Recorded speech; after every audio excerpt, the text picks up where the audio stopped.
এ দুনিয়াদার পাগল আমার বাবারা, কোন দুনিয়ার পিছনে ছুটছো? এই দুনিয়া কিছু না। এই দুনিয়ায় হাজার চেষ্টা করলেও কিন্তু থাকা যাবে না।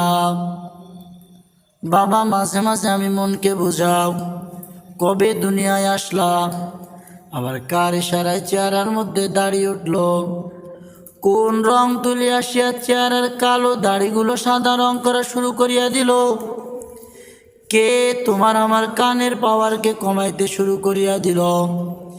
কে তোমার আমার চোখের পাওয়ারকে কমাইতে শুরু করিয়া দিল? কে তোমার আমার মাজা কমিরের শক্তিকে রহিত করিয়া দিল? কে তোমার আমার চোখের শক্তিকে দুর্বল করিয়া দিল?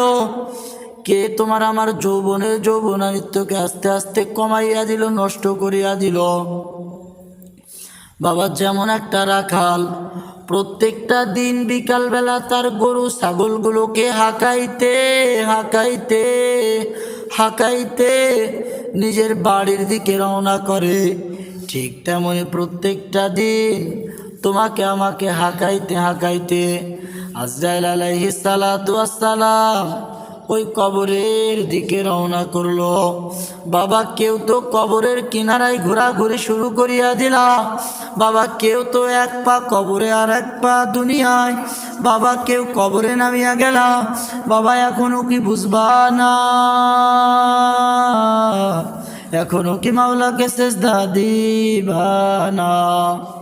বাবা, আর কবে বুঝবা? আর দুনিয়া উজিফুল মুমিনিন অতালিবুহুম কিলাব।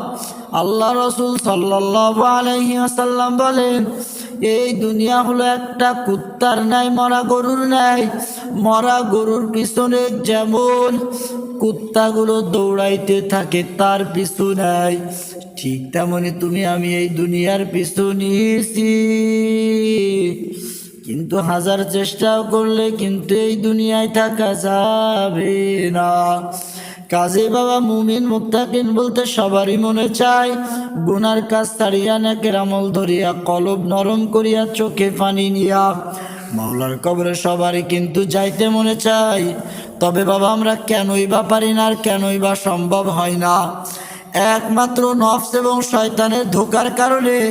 এই নফস এবং শয়তানের ধোকার থেকে বাঁচতে হলে যে কোনো একজন আল্লাহর ওলির হাতে হাত লাগাইতে হবে রে বাবা। আমি চরমনা বুঝি না, চরমনার দাওয়াতের প্রশংসা প্রচার প্রসার করার জন্য আসি নাই রে বাবা।